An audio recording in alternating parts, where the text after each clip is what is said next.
So I'm going to keep this short and snappy.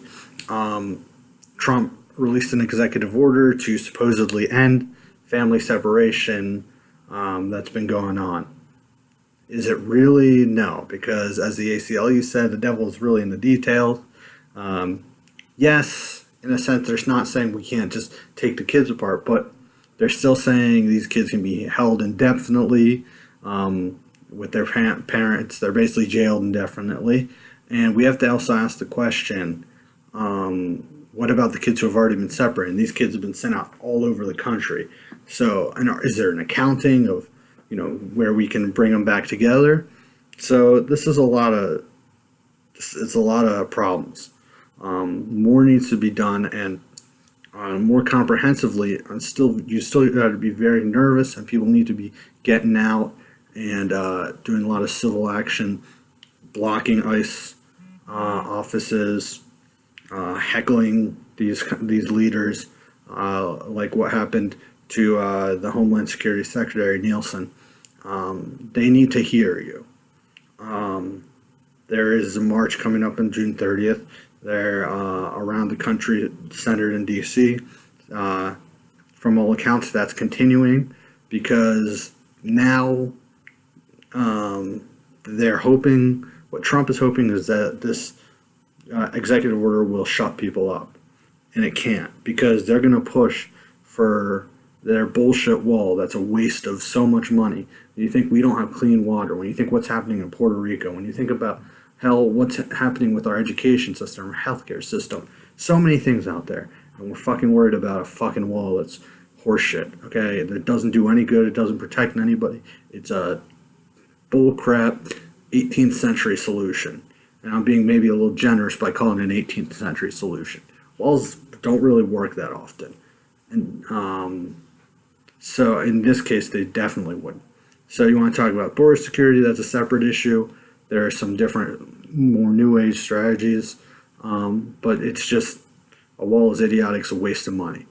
All right? Gotta love those fucking Republicans, those fucking conservatives who always talking about small government. Small government, small government. It's all horseshit. They only care about small government when it comes down to, like, not the military, or when it comes down to not having to, control a woman's body.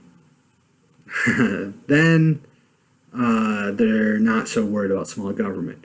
But if it comes to protecting rich people, then they're all about small government.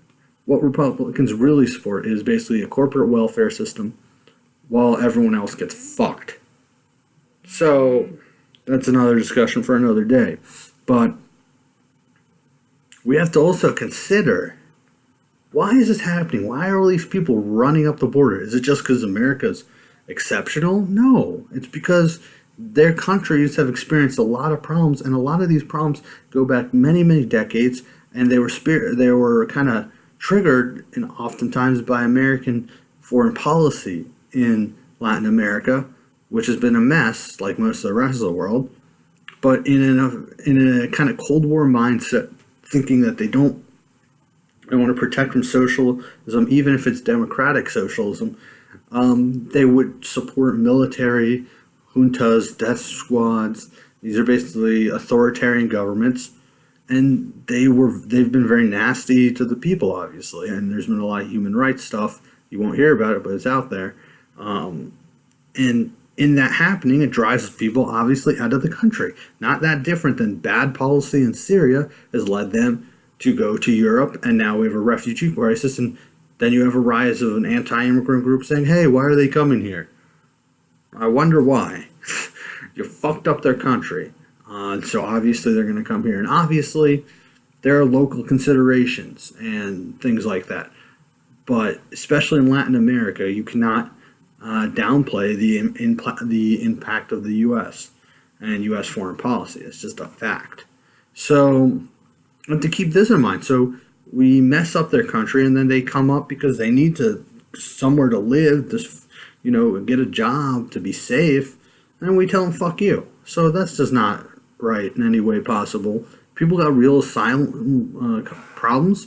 They got issues with safety and things like this. We need to help them out. That's what America's ideal is.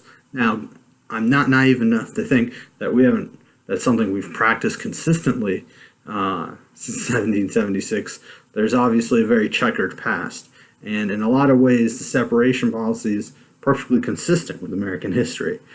Inhumanity is consistent with American policy and American history.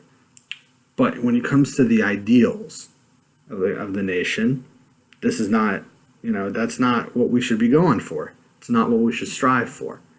And so the fight continues. And another thing that's just bothering me, and I see it, people always saying, oh, the prison population, you have a separation. Well, we have mass incarceration, so I agree. We probably need less people in the prison population. So there's something to be said about that. But still, that's a different circumstance. We talk about murderers and stuff. Obviously, they've committed a felony. I'm sorry, crossing the border is not a felony; it's a misdemeanor. But then there's a system in place to get them to foster parents or to an aunt or an uncle or somebody. It's a totally different issue. And some people will even say, oh, the military, they're separated. Well, one, they made a choice, the people in the military, and respect their service and everything, but they made a choice. But that brings up a whole separate issue of why the fuck are so many military people stationed worldwide? Do we need that? That's another issue. Again, we don't need that. We don't need to be a world policeman, so to speak. So, I don't think that's a necessarily good thing either. But that brings the point. It's not, this whataboutism is ridiculous. It's not the point. And it's not about, just because those things are wrong and have problems, that means we should turn a blind eye here. I mean, at the end of the day, for a lot of people, it's as simple as this. If these guys were coming from Canada and were refugees, they would not give a flying fuck. Because those guys would speak English, they'd be white mostly, so they wouldn't care. So in a lot of cases, this anti-immigrant stuff is a racial thing. And you have to be honest about it. It is, so people won't like hearing that, but it's a reality. They don't like the fact that these guys are coming up and speaking Spanish, So the whole thing is bizarre. It's ridiculous. It's upsetting, but the fight has to continue. And at the same time, while that's happening, we have to be mindful of our history and learn from our history of what we've done to a lot of people in terms of separation. We don't want to go that route. We don't want to go the route of a Mussolini or a Hitler. Just I saw recently, there's a lot of problems now in Europe too. Because again, there's bad policy in Syria, but there was also a civil war and a lot of other factors. And people are just trying to live and get out of there, so they went to Europe, and now there's a backlash there.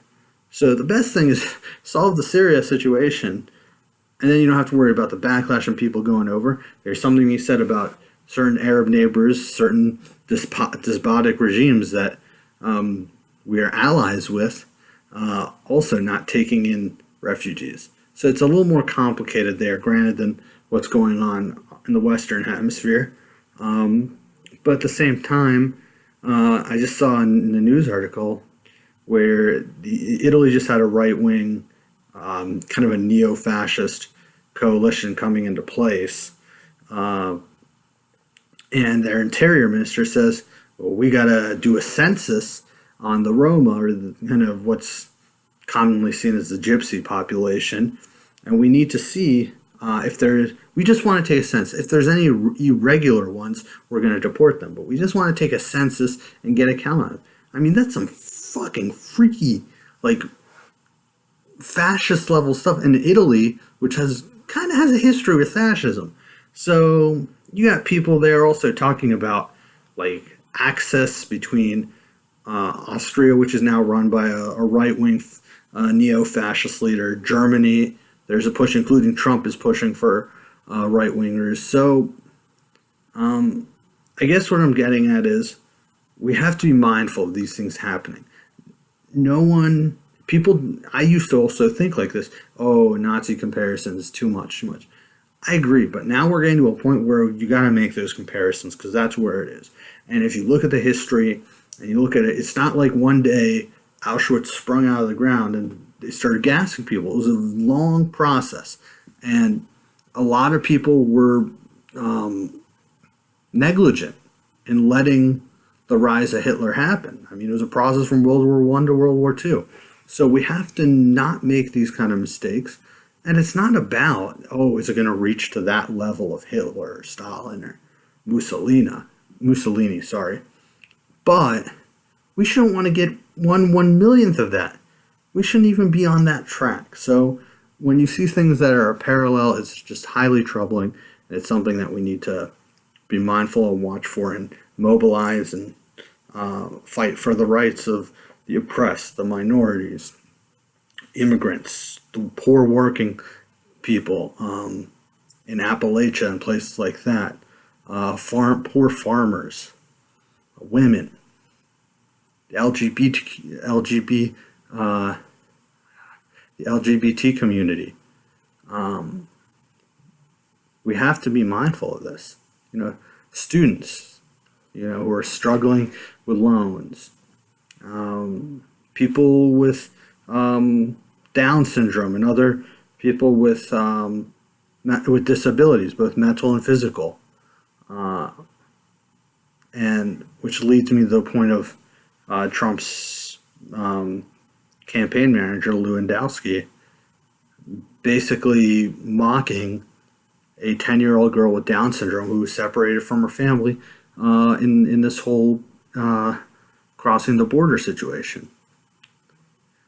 Going womp womp in response. Like, this is the type of stuff we're doing. It's like funny, apparently, to some people to make fun of people with disabilities. So that's another group that's often left out of all this. We have to keep in mind that, because at the end of the day, how we treat our most vulnerable members of society is how we should be judged.